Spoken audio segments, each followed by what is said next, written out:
Okay, let's continue. And now we are going a bit nearer to the present and with questions, where do the Swiss service designer work? Here we have data from 2019.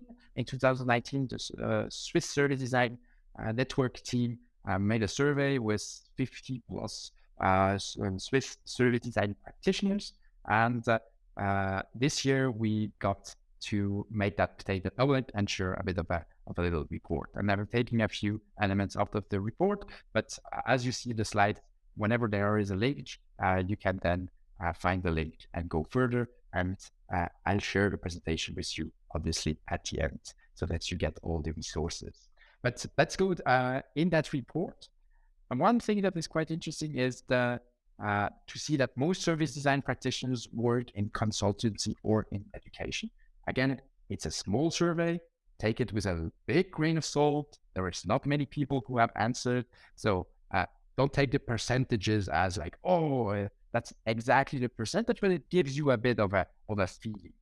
And the feeling that is quite interesting here is to see that the public sector is very, very small. It's the gray part that you see here in the graph. And it's quite small, but interesting to see that the education part is very involved. You can then go into details in the report, but I think that gives us already a few ideas to talk about then the chat part. Then about half of the practitioners work in large organizations, like the part which is in dark green that you see in the upper left. That's an organization that have around 2,000 people in there. So you see like a quarter of people who have answered that question are working in such big organizations. So we see here the very big organization that really see the need for the service designer, which is a bit of a classical thing with service design around the world. And one thing that we'd love, I think, to fight in Switzerland, maybe bringing service design education also at a lower level so that there might be a service designer also in a bakery working. I think that will be a dream to not have it so only for the big organizations, but also, why not have a barista who works the 50% as a barista and 50% as a service designer and tries to improve things in a cafe. I think that will be something that will be quite interesting in the future.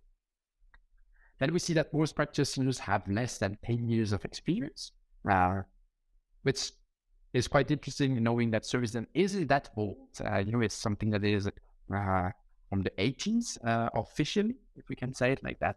So still we have a bit of people who have a bit of experience, but still when you see here the graph, it shows that we still have a good chunk of juniors, a good chunk of mid-level, and a good chunk of experienced one, which means that when you go in a big organization where there are service designers, you are not the only one who has knowledge. I think that's something which is interesting to see here, but also to see that it's not just the younger generation who comes in the workplace and which is interested about that topic.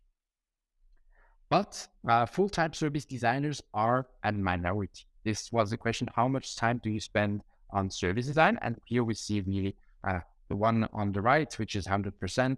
There were only very few people who said, this is my main activity in my job. And now